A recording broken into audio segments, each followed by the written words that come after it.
Hello, hi, नमस्ते, welcome to my new blog. तो आज है मेरी फ्रेंड की शादी और मैं यहाँ पे बाल स्ट्रेट करवा रही हूँ अपने भैया को। मैंने बोला था बाल स्ट्रेट कर देना, लेकिन उन्होंने तो मुझे भूती बना दिया। खैर, बाल स्ट्रेट करवाने के बाद मैं चली गई थी बस स्टैंड, जहाँ पे मुझे बस लेनी थी रोहतक के लिए।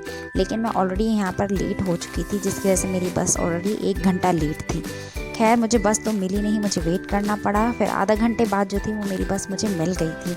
लेकिन यहाँ पर भी बहुत ज़्यादा भीड़ थी, मैं बस में ज़्यादा देर बैठ नहीं सकती थी और ये भी आधा घंटा बाद ही जाने वाली थी। फिर क्या था, मैं मुसीबत में और गणपति बापा मेरी मदद ना करे, ऐसा हो ही नहीं सकता है। फिर मैंने उनसे कहा कि प्लीज़ मुझे एक नई बस दिला दो, प्लीज़ प्लीज़ प्लीज़। तो उन्होंने मुझे एक नई बस दिला दी। फिर क्या था, बस में तो मैं वैसे भी नहीं बैठ सकती थी, माइंड तो मेरा घूम ही रहा था उस टाइम पे, क्योंकि बस मेरे लिए बहुत बेकार है। कोई भी व्हीकल मेरे लिए बहुत बेकार है, मैं ज़्यादा हेल्थ इशू वाली हूँ।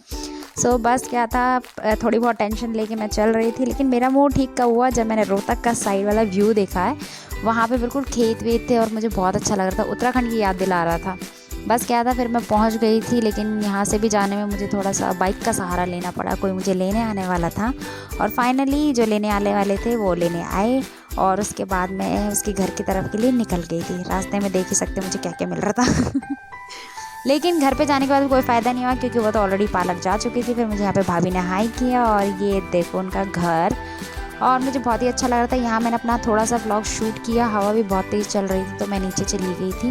नीचे कुछ रस्में हो रही थी, जहाँ भाभी तो बहुत मेहनती हैं, वो भी बहुत काम कर रही थी, सुबह से ही लगी पड़ी थी। यहाँ पे कुछ भात कुछ कहते हैं, मुझे नहीं समझ आ रहा था, इसलिए मैं ऊपर चली गई थी। मुझे लगा ऊपर शायद कुछ स्पेशल हो रहा होगा, लेकिन ऐसा कुछ भी नहीं था। बहुत ज़्यादा टाइम मैं बिताने के बाद, खाना वाना खाने के बाद मैं बैठ गई थी, लेट गई थी। उसके बाद 4:30 बजे के आसपास हमें पार्लर जाना था। मैं पार्लर के लिए निकल चुकी थी। सबने अपने अपने लहंगे वगैरह जो थे वो पैक कर लिए थे और हम लोग गाड़ी में बैठ के बस अब पार्लर के लिए निकल गए थे। यहाँ पे भाभी का लहंगा जो था वो बहुत भारी और बहुत ही ज़्यादा प्रिटी था। ब्यूटी पार्लर की दुकान में पहुँच गए थे। बस वहाँ पे क्या था, भाभी औरों ने अपना मेकअप कराया था, लेकिन मैंने जो था अपना मेकअप खुद से किया था। शादी में आप भी देखिए मेरा मेकअप कैसा लगता है। Thank you.